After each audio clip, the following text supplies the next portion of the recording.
Decades of nuclear bomb making has unintended consequences for the state of New Mexico and a small Native American tribe now fighting water contamination. RT Simone del Rosario tells us what's flowing underground that has everyone alarmed. This is the birthplace of the atomic bomb here at Los Alamos National Laboratory, or LANL, in northern New Mexico.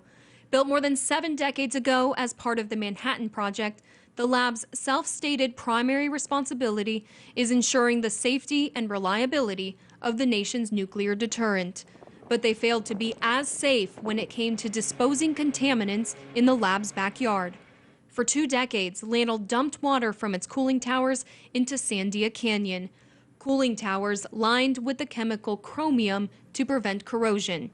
Now, decades later, that's created a mile-long chromium plume underground, unpredictable and threatening drinking wells, a major aquifer, and sacred tribal land bordering the federal property.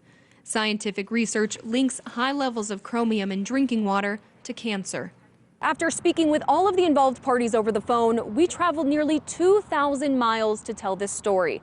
We wanted to show not only what is the problem, but how is the government working to fix it. But now with us here in Los Alamos, it's the Department of Energy from Washington, D.C. that is denying us access to this lab.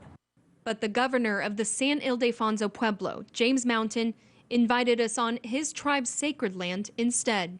The lands that we are driving through now have a very significant meaning to our Pueblo people and our history. The history of San Ildefonso Pueblo dates back to the year 1300. Known for its traditional pottery and other crafts, today the Pueblo stretches across 60,000 acres and is home to about 750 people. The tribe's ancestors used to dwell in these caves. Now they live down the road, while the sacred area is reserved for hunting, gathering, and spiritual practices. Make no mistake, just because we're not physically living here, that doesn't mean that we don't live here, if that makes sense, because we're here every day, and the spirit's here every day. But just underground, the chromium plume, 1 mile by a half mile and 100 feet thick, is advancing on their boundary, the movement tracked by hundreds of monitoring wells on lab property. They informed us that they've detected the traces of chromium plume contamination up to the fence, but they couldn't confirm it on this side. Pretty obvious. You know, it exists on our side.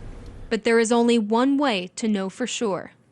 There was truly a spiritual and physical effect and feeling once that drilling started happening. A testing site now seen as a scar on sacred land. We cannot continue to bang our fist on the table and say, you took my land and you contaminated my land, give us money, because that's not going to get us anywhere. What will get them somewhere, he says, is taking part in the conversation. With this contamination, federal officials are tasked with not only protecting sacred area, but also the state's water resources. The plume is a half mile from the nearest drinking well and in the regional aquifer. The current plan calls for hundreds of millions of dollars to spend extracting, treating, and re-injecting water back underground. There's definitely a concern of the unknown, not really having a true handle on this. But at least at this point, more than a decade after LANL discovered the plume, the tribe has a seat at the table. In Los Alamos, New Mexico, Simone del Rosario, RT.